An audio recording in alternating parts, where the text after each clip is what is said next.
Nah, saya coba jawab satu persatu ya Mas. Untuk yang pertama, bagaimana melihat pandemi COVID-19 terhadap izin usaha terutama di Jawa Timur. Dampaknya luar biasa dahsyat, tidak hanya di dalam tataran kesehatan, medis, tetapi juga di dalam bisnis. Banyak sekali pebisnis yang di dalam tataran UMKM, kecil dan menengah, mereka banyak sekali yang terdampak.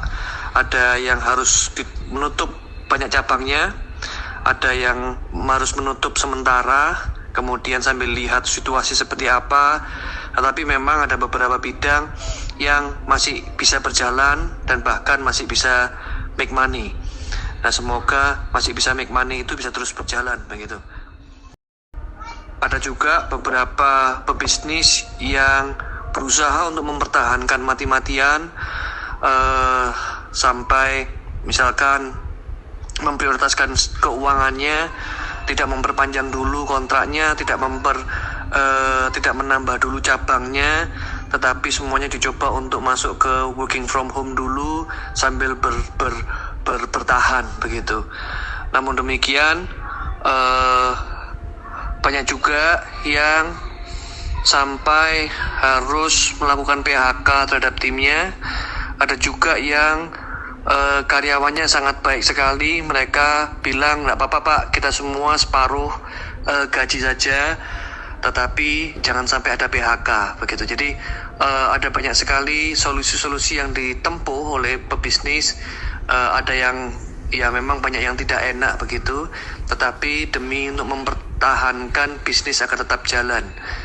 Nah, jika dampaknya ke ekonomi, maka ekonomi bisa jadi sangat lambat sekali, omset bahkan drop sekali. Ada beberapa teman kalau memprediksi, kalaupun misalkan COVID ini bisa selesai dalam waktu yang cukup pendek, misalkan kita ngomong Juni deh, begitu kan. Nah, dalam waktu Juni sampai Desember untuk mengejar volume, untuk mengejar penjualan, untuk mengejar omset-omset yang seperti yang ditargetkan atau bahkan mau melebihi tahun lalu, sepertinya akan sulit sekali.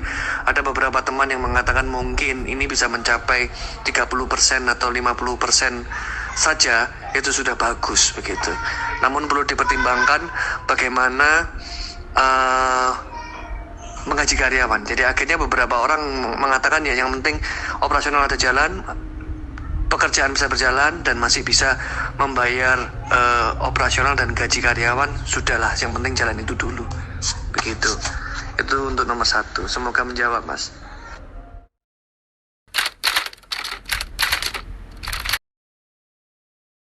Untuk bagaimana dampak ke depan pandemi COVID terhadap iklim usaha, ini yang menarik Mas.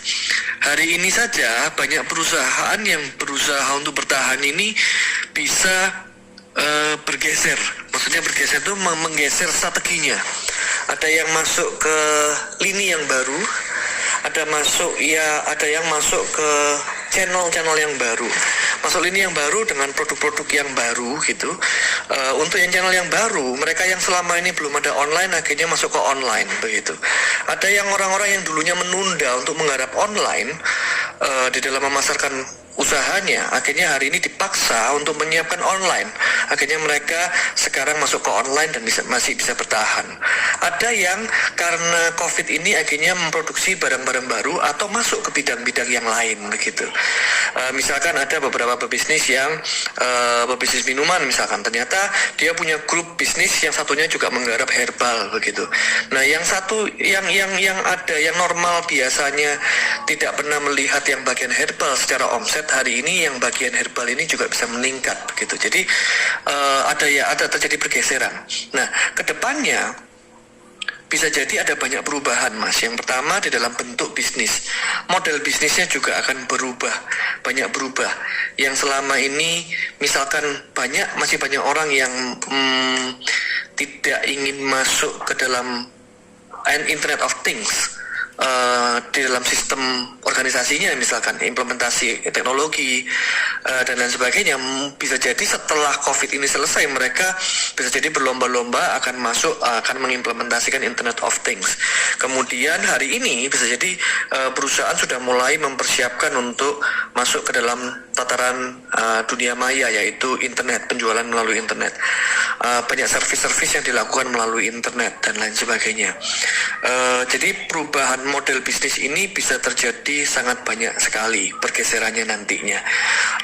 Gaya hidup juga akan bergeser. Yang selama ini gaya hidupnya, konsumsinya biasanya yang selama ini konsumsinya harus secara real, bisa jadi akan terjadi peningkatan lagi di dalam marketplace di internet begitu.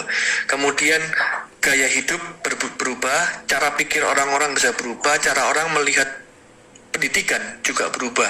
Yang selama ini pendidikan itu ada di dalam kelas, bisa jadi hari ini semakin marak pendidikan jarak jauh, pendidikan online begitu. Bukan jarak jauh ya, jarak jauh tidak selalu disetujui oleh pemerintah, tetapi pendidikan online maupun praktis yang bisa bertahan melalui krisis yang ada begitu.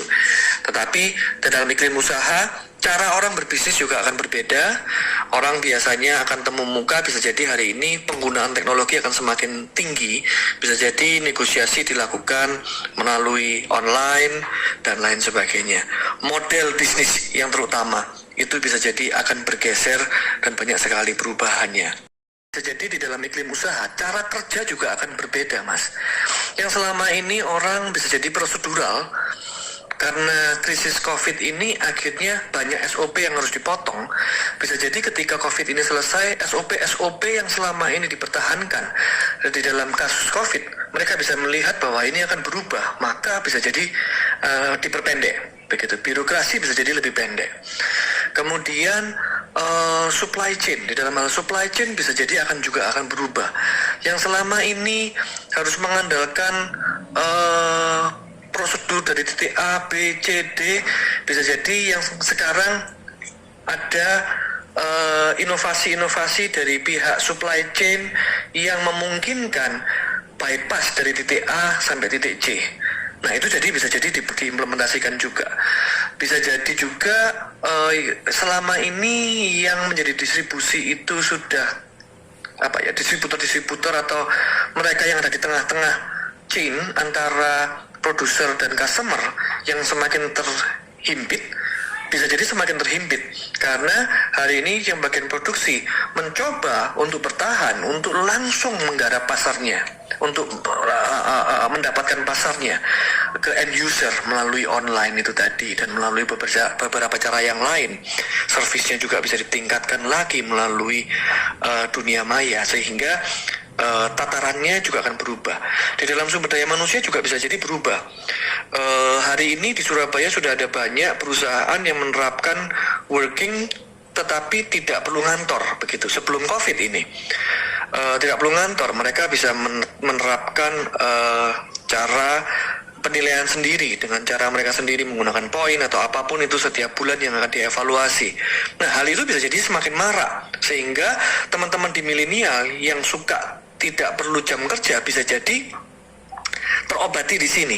Ada banyak pekerjaan yang membuka dengan cara working from home atau dengan cara menggunakan teknologi karena sudah dilakukan sekarang gitu. Bisa jadi perubahan-perubahan ke sana. Cara meeting juga bisa jadi berubah. Yang selama ini meetingnya tatap muka, kemudian hari ini sudah terbiasa online, nantinya akan terus online begitu. Cara kerja berubah, cara komunikasi berubah. Nah, di dalam SDM juga akan berubah seperti itu, Mas. Semoga menjawab dan menambahkan. Terima kasih, Mas.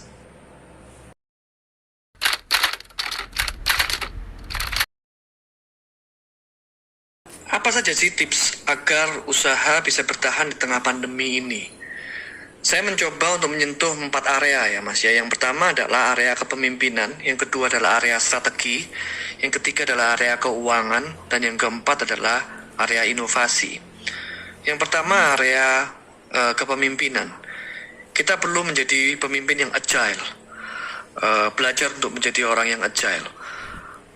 bagaimanapun itu caranya. Saya biasanya mencontohkan agile itu paling gampang kalau kita kena macet. Biasanya kalau sudah kita kena macet, kita buka Google Map, kita cari yang tidak merah itu di mana sehingga kita bisa belok kemana agar pulang lebih cepat gitu ya. Atau kita setel radio ke lana kota, kita ngelihat yang mana yang tidak macet, kemudian kita belok manapun gitu ya, supaya kita bisa belok kanan, belok kiri, ngambil jalan kecil, jalan besar supaya pulang lebih cepat. Itu salah satu contoh agile sebetulnya.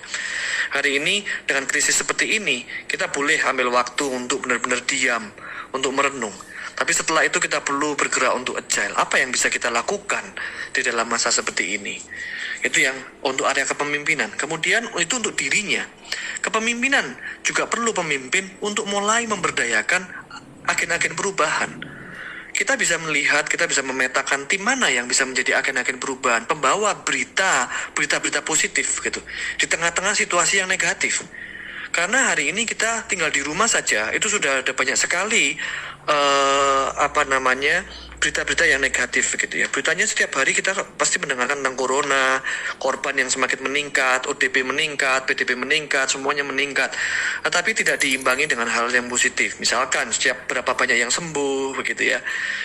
Kita perlu mulai paying attention kepada yang positif, karena banyak sekali juga berita yang positif begitu sebetulnya. Berapa yang bisa sembuh, apa yang sudah dilakukan pemerintah, apa yang sudah dilakukan teman-teman dan lain sebagainya. Nah, begitu juga di dalam bisnis. Bisa jadi banyak sekali orang yang sangat gelisah, cemas apa yang akan terjadi dengan karirnya dan lain sebagainya. Maka kita perlu petakan untuk melihat siapa-siapa saja yang bisa menjadi agen-agen perubahan, menjadi pemberita hal-hal yang positif. Sehingga berita-berita yang negatif dan yang belum tentu benar itu di dalam kalangan perusahaan itu bisa terminimalisasi. Sehingga ada berita-berita positif yang bisa disampaikan. Misalkan bagaimana perusahaan bisa menangani ini, yuk cari ide yuk. Nah seperti tadi yang 5C tadi, kumpulkan, cari ide lagi, pembahasan-pembahasan positif, apa solusinya, bagaimana caranya dan lain sebagainya. Kita berpikir bersama-sama. Itu di area kepemimpinan. Area yang kedua adalah area strategi. Mari kita review kembali bisnis strategi kita. Apakah yang sudah kita planning di akhir tahun yang lalu atau di awal tahun yang ini masih relevan? Jika masih relevan, apakah memang kita perlu geser sedikit cara-cara atau penambahan channel-channel marketingnya atau apa begitu? Atau memang kita harus benar-benar sudah reorientasi bisnis kita, masuk ke produk yang lain, jasa yang lain, atau apa itu begitu ya. Jadi perlu mulai kita pikirkan reorientasi atau kita mereview kembali bisnis strategi kita. Itu area strategi sambil melihat kondisi krisis yang ada. Area yang ketiga itu area keuangan. Saya pribadi mengajak setiap kita untuk sebisa mungkin tidak sampai terjadi PHK begitu. Karena saya dengar terakhir PHK sudah puluhan ribu orang dan banyak sekali yang hari ini yang kehilangan pekerjaannya begitu ya. Nah, saya berharap kita tidak menambahkan angka itu. Mari kita berusaha bagaimana caranya agar kita tetap bisa mempertahankan operasional dan mempertahankan tim kita begitu. Karena kita juga tahu tim kita ini di saat seperti ini kita juga sebetulnya bisa mengerti, bisa menilai tim-tim kita yang mana yang sebetulnya sehati dan selaras dengan kita, atau tim-tim yang mana yang tidak mau tahu terhadap kondisi-kondisi perusahaan ini. Nah, mari di sisi seperti ini kita juga somehow bisa menyeleksi mereka, menilai mereka. Tetapi mari kita juga somehow menjadi bijak bagaimana mempertahankan orang-orang bersama keluarga-keluarganya ini tadi. Nah, di dalam sisi keuangan kita perlu menghemat apa yang tidak perlu. Yang bisa kita hemat biasanya adalah di biaya iklan, biasanya yang pasti. Promo-promo begitu ya, itu mulai dikurangi. Atau promo pun boleh, tetapi promo yang lebih bijak begitu ya. Tidak sampai mengurus margin yang terlalu banyak, sehingga itu bisa meningkatkan omset. Kemudian angka-angka iklan yang mungkin mulai dikurangi jika memang bisa dikurangi. Kemudian operasional yang bisa kita hemat. Hari ini mungkin secara listrik dan lain sebagainya kita akan terhematkan karena banyak yang working from home. Kemudian biaya-biaya yang tidak perlu dikeluarkan. Misalkan yang lalu misalkan harus ada biaya untuk penambahan mobil dinas, kita hentikan dulu. Kemudian untuk ada penambahan, misalkan ada pos yang memang akan digunakan untuk investasi kembali untuk menambahkan cabang, kita hentikan dulu. Mungkin kita bisa alihkan dana tersebut untuk hal yang lebih urgent. Jadi reprioritizing keuangan Anda, khususnya cash flow. Cash flow ini sangat penting sekali. Cash flow ini seperti pembuluh darah di dalam diri kita yang terus mengalir. Jika ada sampai berhenti, maka ini bisa menjadi masalah begitu. Jadi kita pertahankan cash flow, memanajemen arus kas dengan sangat baik. Seperti tadi, cut hal-hal yang memang masih bisa ditunda, atau reprioritizing dana yang sebelumnya untuk apa menjadi untuk hal yang lebih prioritas begitu. Dan area yang terakhir adalah inovasi.